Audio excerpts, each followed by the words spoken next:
முறையின் சிறப்பு நேர்காணலில் இன்றைய சிறப்பு விருந்தினர் கரூர் மக்களவை உறுப்பினர் தற்போதைய வேட்பாளர் ஜோதிமணி அவர்கள். மேம் வணக்கம். வணக்கம் மேம்.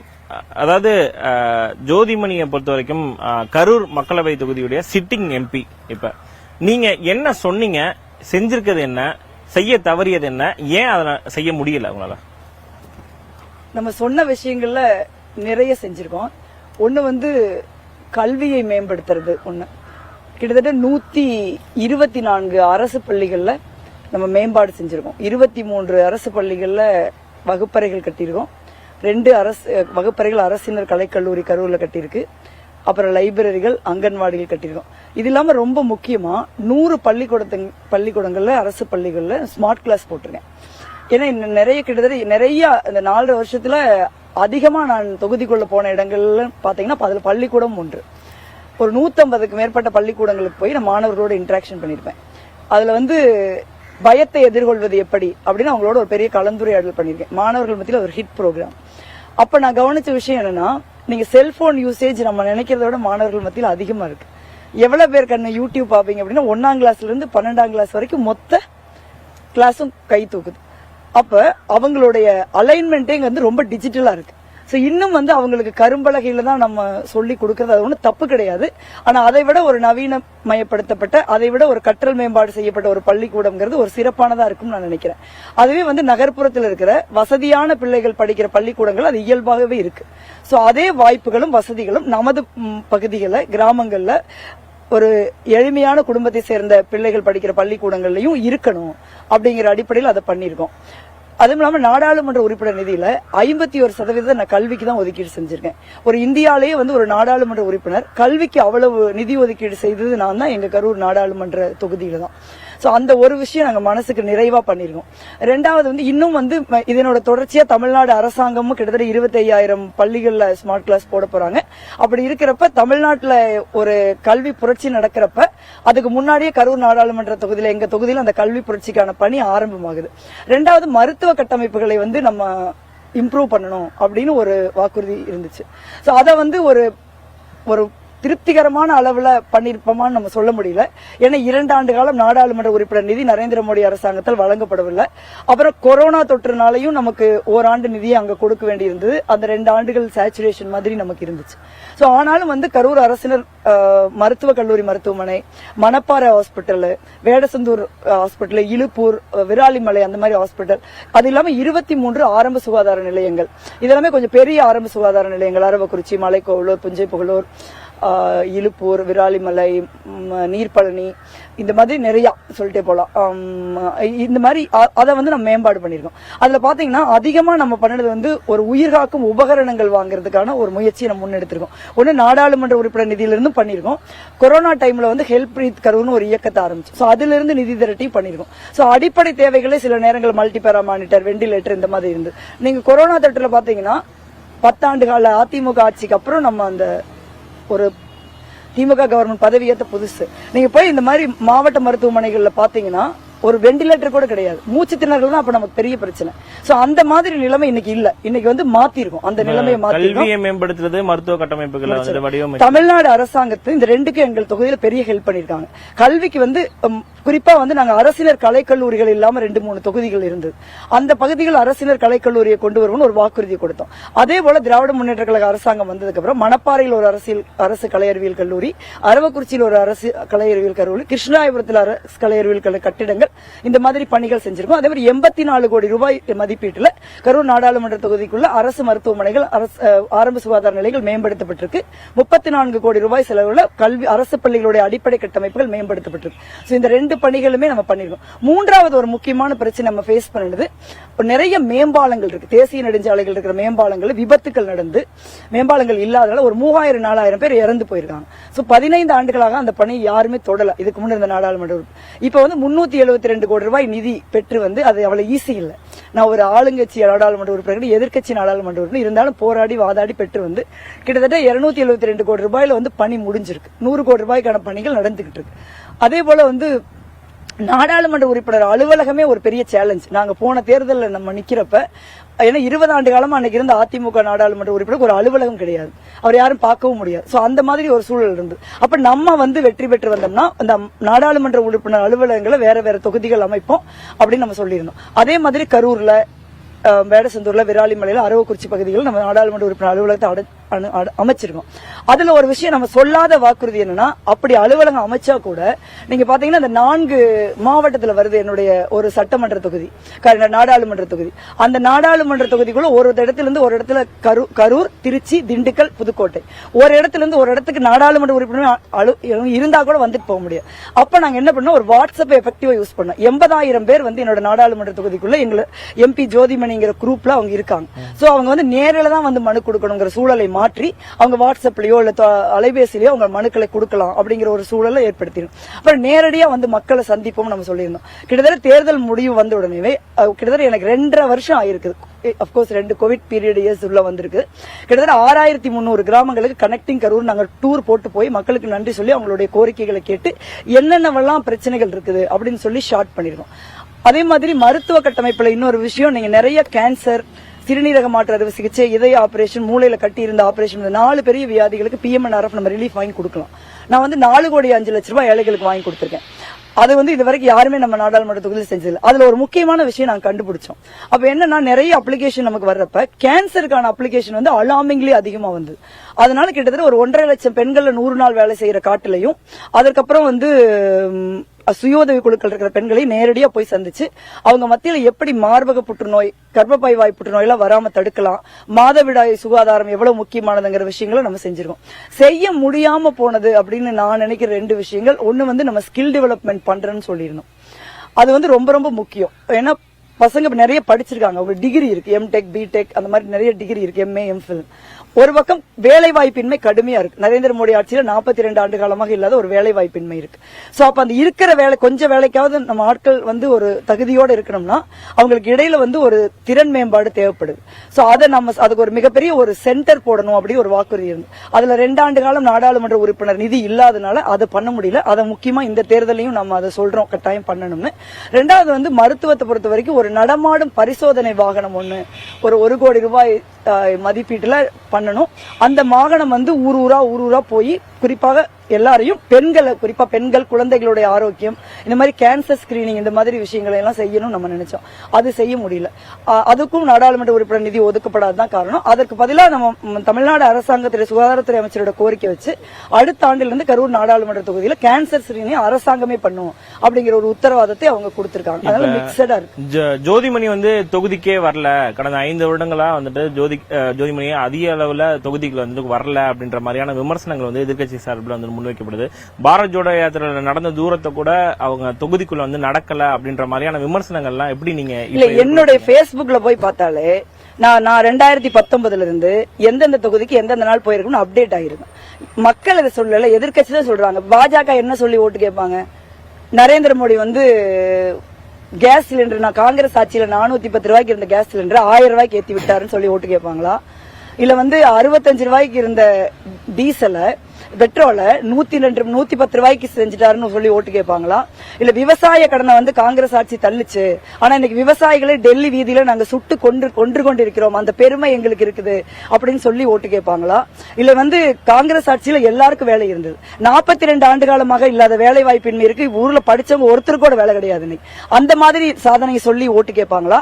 இல்ல உலகின் மிகப்பெரிய ஊழலான தேர்தல் பத்திர ஊழலை நரேந்திர மோடி பண்ணி இருக்காரு, அதனால நரேந்திர மோடிக்கு ஓட்டு போடுங்கன்னு கேட்பாங்களா? எதுவுமே கேட்க முடியாதவர்கள் இந்த மாதிரி குற்றச்சாட்டு தான் சொல்லுவாங்க.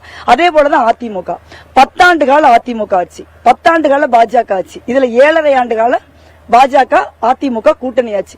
என்ன கரூர் நாடாளுமன்ற தொகுதிக்கு நன்மை? ஒரு ஸ்மார்ட் சிட்டி கூட அவங்க கொடுக்கல. அதிமுக அமைச்சர் இருந்தாங்கல்ல, அவங்க கொண்டு வந்திருக்கலாம்ல, கொண்டு வர முடியல.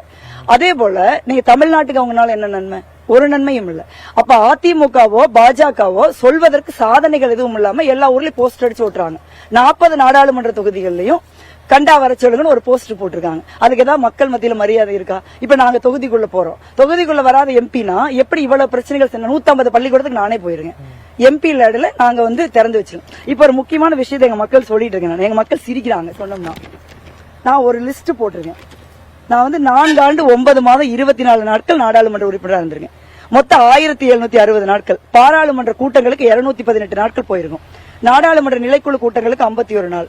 பயண நாட்கள் 224 நாட்கள். தொகுதியில 912 நாட்கள் இருந்திருக்கும். நன்றி அறிவிப்பு, மக்கள் சந்திப்பு, அரசு நிகழ்வுகள், நாடாளுமன்ற உறுப்பினர் அலுவலகம், கல்யாணம், காதுகுத்து உள்ளிட்ட நிகழ்வுகள், வீடு. தொகுதிக்கு வெளியில இருந்த நாட்கள் 365. சிறந்த நாடாளுமன்ற உறுப்பினருக்கான வெளிநாட்டு பயணங்கள், கட்சி பணி, பொது நிகழ்வுகள், தேர்தல் பணி, இந்திய ஒற்றுமை நடைபயணம், இந்த மாதிரி ஒரு லிஸ்ட என் மீது குற்றச்சாட்டு சொல்ற யாராவது, குறிப்பா நரேந்திர மோடி இந்த 5 ஆண்டுகள்ல எத்தனை நாள் நாடாளுமன்றத்துக்கு வந்திருக்காரு, எத்தனை நாள் வாரணாசி தொகுதிக்கு போயிருக்காரு, ஒரு லிஸ்ட் பாஜக போட முடியுமா? அதே மாதிரி அதிமுக காரங்கனால இந்த மாதிரி ஒரு லிஸ்ட் போட முடியாது. ஏன்னா அவங்க யாருமே தொகுதிக்கு போறது கிடையாது. என்ன மாதிரி ஒரு நாடாளுமன்ற உறுப்பினர் தொகுதிக்கு போறாங்க. இதை நான் ஒரு காரணம் சொல்றேன். எனக்கு வந்து ஃபேமிலி கிடையாது, பிள்ளைகள் கிடையாது, அம்மா அப்பா கிடையாது, நான் ஒரு தனி ஆளு. அதனால எனக்கு குடும்பம் கிடையாதுங்கிறதுனால என்னால தொகுதியில நிறைய நேரம் செலவிட முடியுது. அப்புறம் நான் ஒரு நேர்மையான நாடாளுமன்ற உறுப்பினர். பாரதிய ஜனதா கட்சியை போல கொள்ளையடிக்கிறதோ அதிமுக போல கொள்ளையடிச்சு காசு சேர்க்க வேண்டிய அவசியம் எனக்கு கிடையாது. எனக்கு ஒரு தொழில் கூட கிடையாது. அதனால என்னால வந்து ஒரு நிறைவா மக்களுக்கு பணியாற்றி இருக்க முடியுது. அது மக்களுக்கு தெரியுது. அவங்க வந்து இப்படி சொல்றதன் மூலமா அவங்களுக்கான சாதனைகள் இல்லைங்கிறத அதை நம்ம பார்க்கணும். கடந்த மக்களவை தேர்தலை பொறுத்த வரைக்கும் நீங்க முதல் முறையா கண்டெஸ்ட் பண்ணும் போது முன்னாள் அமைச்சர் செந்தில் பாலாஜி வந்து உங்களுக்கு மிகப்பெரிய ஒரு பலமா இருந்தார். தற்போது அவர் களத்துல இல்லாத உங்களுக்கு மிகப்பெரிய ஒரு பின்னடைவுன்னு நினைக்கிறீங்களா? இல்ல, அவர் களத்துல இல்லாத ஒரு மிக நிச்சயமா ஒரு பெரிய பலம் குறைஞ்ச மாதிரி தான். அதுல ஒன்றும் சந்தேகம் கிடையாது. ஆனா அவர் களத்துல ஏன் இல்லைன்னு நம்ம யோசிக்கணும்ல. ஒரு அமலாக்கத்துறைங்கிற ஒரு அமைப்பு மக்கள் வரிப்பணத்துல சம்பளம் வாங்கின ஒரு அரசு அமைப்பு. ஆனா இன்னைக்கு அது பாஜகங்கிற கட்சிக்கு, நரேந்திர மோடிக்கு ஒரு அடியாள் வேலை பார்க்கிற ஒரு அமைப்பாக இருக்குது. ஒரு செந்தில் பாலாஜி தேர்தல் முடிகிற வரைக்கும் வெளியில் இருந்தால் தங்களால தேர்தலை போட்டியிட முடியாதுன்னு அதிமுக பாஜக ரெண்டுமே நினைக்கிறாங்க. அதனாலதான் அவர் வந்து தொடர்ந்து வந்து உடல்நலம் சரியில்லாம கூட ஜாமீன் மறுக்கப்படுது. எந்த சட்டம் சொல்லுது உடல்நலம் சரியில்லாத ஒருத்தருக்கு ஜாமீன் கொடுக்கலாம்? அப்படி எந்த சட்டம் சொல்லல. அந்த மாதிரி ஒரு சூழ்நிலையில அவர் வந்து கட்டமைப்புகளை நல்லா உருவாக்கி வச்சிருக்காரு. நிச்சயமா இருக்கு. திராவிட முன்னேற்ற கழகத்தினுடைய கட்டமைப்புகள் கரூரை பொறுத்த வரைக்கும் ரொம்ப வலுவா இருக்கு. அவங்க வந்து ராப்பகலா எப்படி 2019 தேர்தலில் வேலை செஞ்சாங்களோ அதே மாதிரி இந்த தேர்தல்களையும் தொடர்ந்து பணியாற்றுறாங்க. அதனால வந்து மிக நிச்சயமா பாஜகவுக்கு கரூர் நாடாளுமன்ற தொகுதியில டெபாசிட் போறது உறுதி. அதிமுக வந்து மிகப்பெரிய தோல்வியை எப்படி கடந்த நாடாளுமன்ற தேர்தலில் சந்திச்சாங்களோ அதே தோல்விக்கு இப்போ சந்திப்பாங்க. இந்தியா கூட்டணியை பொறுத்த வரைக்கும் தேர்தலுக்கு முன்பாகவே ஒரு சலசலப்பு இருக்கு அப்படின்ற மாதிரியான விமர்சனங்கள்லாம் பாஜக தொடர்ச்சியா வந்து முன் வச்சுட்டு வராங்க. பிரதமர் வேட்பாளர் கூட அவங்களால முன்வைக்க முடியல அப்படின்ற மாதிரியான விஷயங்களை வந்து நீங்க எப்படி? அதுதான் நான் சொன்னேன். அது லோக்கல் இருக்கிற பாஜக இருந்து டெல்லியில இருக்கிற பாஜக வரைக்கும் ஒன்னே ஒண்ணுதான். 10 ஆண்டு காலமாக சொல்வதற்கு நரேந்திர மோடி அரசாங்கத்திடம் சாதனைகள் கிடையாது. அவர்களிடம் இருக்கிறது வேதனைகள் மட்டும்தான். விலைவாசி உயர்வு, வேலைவாய்ப்பின்மை, பெண்களுக்கு பாதுகாப்பின்மை. டெல்லி வீதிகள்ல பெண்கள் வந்து தன்னுடைய மானத்துக்காக போராடிக்கிட்டு இருக்காங்க. யாருகிட்ட இருந்து? பாரதிய ஜனதா கட்சியினுடைய ஒரு எம்பி கிட்ட இருந்து. அவர் எங்களிடம் வந்து பாலியல் ரீதியாக மோசமாக நடந்து கொள்கிறான் போராடிக்கிட்டு. அவங்கள ஒரு பாலியல் குற்றவாளிகளை பாஜக தொடர்ந்து பாதுகாக்குது. அப்புறம் நீங்க நான் சொன்ன மாதிரி விவசாயிகள் தற்கொலை அதிகரிச்சிருக்குது. விவசாயிகள் போராடுறப்ப அவங்களை சுட்டுக் கொள்ற ஒரு சூழல் நிலவி இருக்கு. உலகின் மிகப்பெரிய ஊழலான தேர்தல் பத்திர ஊழலை நரேந்திர மோடி நடத்தி காட்டி இருக்கிறார். இந்த மாதிரி சொல்றதுக்கு ஒண்ணுமே கிடையாது. அதனால வந்து இந்த மாதிரியான என்ன சலசலப்பு, மிக நிச்சயமா ஒரு சலசலப்பு என்னன்னா, இன்னைக்கு இந்தியா கூட்டணியை சேர்ந்த முதலமைச்சர்கள், அமைச்சர்கள் இந்த அடியாளாக இருக்கிற அமலாக்கத்துறையின் மூலம் பிடிச்சு ஜெயில போட்டிருக்காங்க. அவர்கள் எல்லாம் வந்து இன்னைக்கு வந்து எதிர்த்து நிக்கிறாங்க. இப்ப அரவிந்த் கெஜ்ரிவால் அரெஸ்ட் வந்து இந்தியா கூட்டணிக்கு ஒரு பின்னடைவு வந்துட்டு ஏற்படுத்தாதா, இல்ல என்ன மாதிரியான அட்வான்டேஜஸ் வந்துட்டு இருக்கு? நான் என்ன நினைக்கிறேன் அப்படின்னா, இந்த மாதிரியான அராஜகங்கள் இருக்குல்ல, அது வந்து மக்கள் மத்தியில் ஒரு மிகப்பெரிய கோபத்தை தான் இது ஏற்படுத்தும். நீங்க அரவிந்த் கெஜ்ரிவால் ஆளா இருக்கட்டும், இல்ல இவங்க ஹேமந்த் சோரனா இருக்கட்டும், செந்தில் பாலாஜியா இருக்கட்டும், இல்ல சிவசேனா கட்சியை சேர்ந்தவர்களா இருக்கட்டும், இவங்க எல்லாத்துக்கும் ஒரு விஷயத்தை நம்ம பார்க்கணும். பல பேர் இன்னைக்கு பாஜக கட்சியில பாத்தீங்கன்னா அமலாக்கத்துறை முன்வாசல் கதவை தட்டி உள்ள போறப்ப பின்வாசல் கதவை திறந்துட்டு அவங்க எல்லாம் போய் பிஜேபியில சேர்ந்துறாங்க. பட் இவங்க யாரும் அப்படி இல்ல. இவங்க எல்லாம் எதிர்த்து நின்று ஒரு மிகப்பெரிய ஒரு எதிர்ப்பை பதிவு செய்யறாங்க. என்ன, என் பதவி தானே நீ எடுத்துக்குவ, உன்னால என்ன ஒண்ணு பண்ண முடியாது, நாங்க வந்து உனக்கு சமரசமா போக மாட்டோம், உனக்கு பணிய மாட்டோம், நாங்க வந்து உன்னை களத்தில் நின்று வீழ்த்துவோம் அப்படிங்கிற மெசேஜ் இந்தியா கூட்டணி சொல்லுது. நீங்க தலைவர் ராகுல் காந்தியை பதவி பறிச்சாங்க. ஏன் எதுக்கு பறிச்சாங்க? ராகுல் காந்தி மக்களுக்காக பேசினார். சாதாரண மக்களுக்காக மக்களுடைய பணத்தை அவங்க கஷ்டப்பட்டு சம்பாரிச்சு 4 காசு 8 காசு பேங்க்ல போட்டு வைக்கிறாங்க. அதை நரேந்திர மோடியின் நண்பர்கள் பல்லாயிரம் கோடிகளை சுருட்டிக்கிட்டு வெளிநாடுகளுக்கு ஓடுறாங்க. அதை நரேந்திர மோடி அரசாங்கம் அனுப்பி வைக்குது. அதை சொன்னதுக்காக அவருடைய பதவி பறிக்கப்படுகிறது, அவருடைய வீடு பறிக்கப்படுகிறது, அவர் அமலாக்கத்துறையினால ஹாரஸ் பண்ணப்படுறாரு. பட் அதனால என்னாச்சு? ஒன்னும் ஆகல. தலைவர் ராகுல் காந்தி இந்திய ஒற்றுமை நடைபயணத்தில் நடந்தார். நான் வந்து இந்திய ஒற்றுமை நடைபயணத்தில் நடந்து ஒரு பெருமையா நினைக்கிறேன். ஒரு நாளைக்கு 23 கிலோமீட்டர் நாங்க நடப்போம். அது ஈஸி கிடையாது. 1350 கிலோமீட்டர் நம்ம நடந்திருக்கோம். ஏன்னா மக்களுடைய வலி, வேதனை, துயரம் அதெல்லாம் வந்து அந்த பயணத்தின் மூலமாக தான் வெளியில வந்தது. இன்னைக்கு நரேந்திர மோடி காங்கிரஸ் கட்சியும் ராகுல் காந்தியும் பார்த்து அச்சப்படுகிறார் என்றால் இந்த நரேந்திர மோடி அரசாங்கத்தை ஆட்சியிலிருந்து அகற்ற முடியுங்கிற நம்பிக்கை எங்களுக்கு இருக்குதுன்னா அதுக்கு அந்த யாத்திரை தான் காரணம். இப்ப காங்கிரஸ் கட்சியை பொறுத்த வரைக்கும் 10 தொகுதிகள் திமுக கொடுத்திருக்காங்க.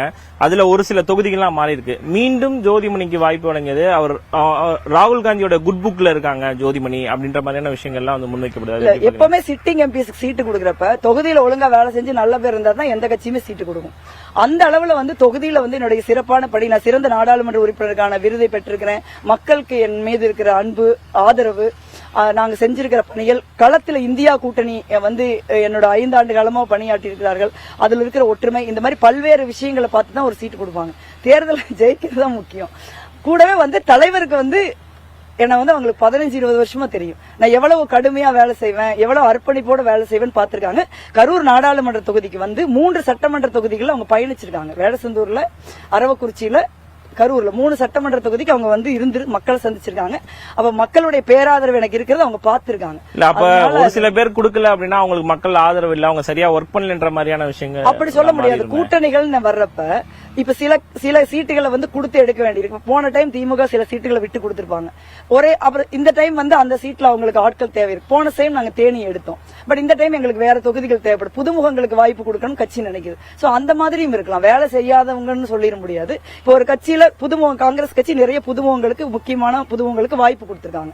அப்ப அதுக்காக பழைய ஆட்கள் வேலை செய்யலன்னு இல்ல. ஒரு புதிய தலைமுறையை சேர்ந்தவர்களை நம்ம வந்து ஒரு மக்கள் முன்னாடி நிறுத்தி ஒரு கட்சிக்கு வந்து ஒரு புதிய ஒரு இளரத்தத்தை பாய்ச்சலாம்ங்கிறது. இந்த மாதிரிதான் ஒவ்வொரு கட்சியுமே முடிவெடுத்திருப்பாங்கன்னு நினைக்கிறேன். இப்ப பாஜக பொறுத்த வரைக்கும் அவங்க தலைமையிலான ஒரு கூட்டணி அமைச்சு இந்த தேர்தல் சந்திக்கிறாங்க. காங்கிரஸ் கட்சி ஏன் பெரும்பாலும் திமுக பின்னாடியே ஏறி சவாரி செய்யுது அப்படின்ற மாதிரியான விமர்சனங்கள்ல வந்துட்டு அந்த பாதை ஏன் ஏறி சவாரி செய்யுதுன்னு பாக்கணும். பாஜக தனியாவா நிக்குது? பாஜக 110 கூட்டணி இருக்கு. ஏன் பாஜக அவ்வளவு பெரிய கட்சினா தனியா நிக்க வேண்டியதானே? இப்ப 110 கூட்டணி சேர்த்து அது டெபாசிட் தான் போக போகுது. அதனால வந்து ஒரு கட்சி வந்து மக்கள் மன்றத்துல ஒரு அரசியல் ரீதியாக, கொள்கை ரீதியாக என்ன நிலைப்பாடு எடுக்குதுன்னு நம்ம பார்க்கணும். கூட்டணிங்கிறது ஒரு பெரிய குற்றம் கிடையாது. இந்த மாதிரியான ஒரு நேரத்துல நரேந்திர மோடி அரசாங்கம் அதிமுகவின் துணையோடு நாட்டை பாதி அழிச்சிட்டாங்க. குறிப்பா பாத்தீங்கன்னா குடியுரிமை திருத்த சட்டம், அதுக்கு வந்து அது ரொம்ப மோசமான ஒரு சட்டம். இந்தியாவே நிலைகுலைய வைக்கிற ஒரு சட்டம். நீங்க வந்து சிறுபான்மையினர் மட்டுமல்ல, எல்லாரையும் தான் அது பாதிக்கும். நம்ம ஆண்டாண்டு காலமா நம்மளுடைய தலைமுறையா இந்த மண்ணுல வாழறோம். நம்ம வந்து இந்த மண்ணுல தான் வாழறோம். எதுக்கு நரேந்திர மோடிக்கும் பாஜகவுக்கு நம்ம நிரூபிக்கணும்? அப்படி ஒரு சட்டத்தை அன்னைக்கு வந்து நாடாளுமன்ற மக்களவையில அந்த சட்டம் எங்களால நிறுத்த முடியல. நாங்கெல்லாம் மோசமாக அந்த சட்டம் தெரிஞ்சு அதை கடுமையா எதிர்த்து போராடணும். ஆனால் அன்னைக்கு வந்து பாஜகவுக்கு புரூட்டல் மெஜாரிட்டி இருக்குது. ஆனா நாடாளுமன்ற மாநிலங்களவையில பாஜகவுக்கு மெஜாரிட்டி கிடையாது. அதிமுக நினைச்சிருந்தா நான் அந்த சட்டத்தை தடுத்து நிறுத்தி இருக்க முடியும். அதிமுக எதிர்த்து ஓட்டு போட்டிருந்தாங்க அப்படின்னா ஒரு ஓட்டு வித்தியாசத்துல அந்த சட்டம் தோல்வியை தழுவி இருக்கும். இந்த மாதிரி பல்வேறு துரோகங்களை அதிமுகவும் பாஜகவும் சேர்ந்து நாட்டுக்கு செய்யறாங்க. நாடே அழியும் ஒரு சூழல் இருக்கிறப்ப, இந்த நாட்டில் இருக்கிற பிள்ளைகளின் எதிர்காலம் ஒரு இருண்ட இடத்தை நோக்கி போய்கிட்டு இருக்கிறப்ப, ஒவ்வொரு கட்சியும் எப்படி இந்த நாட்டை காப்பாற்றணும் தான் யோசிக்கணும். எப்படி நம்ம கட்சியை காப்பாத்துறது, எப்படி நம்மளை காப்பாற்றுன்னு யோசிக்க கூடாது. அப்படிப்பட்ட ஒரு கட்சிகளா வந்து காங்கிரஸ் கட்சி ஒருபோதும் இருக்காது. அந்த மாதிரி ஒரு நிலைப்பாட்டை தான் நாங்க எடுத்துருக்கோம். உங்களுடைய பிரச்சார இடைவெளியில பல்வேறு கேள்விகளுக்கு பதிலளிச்சீங்க. மிக்க நன்றி. நன்றி.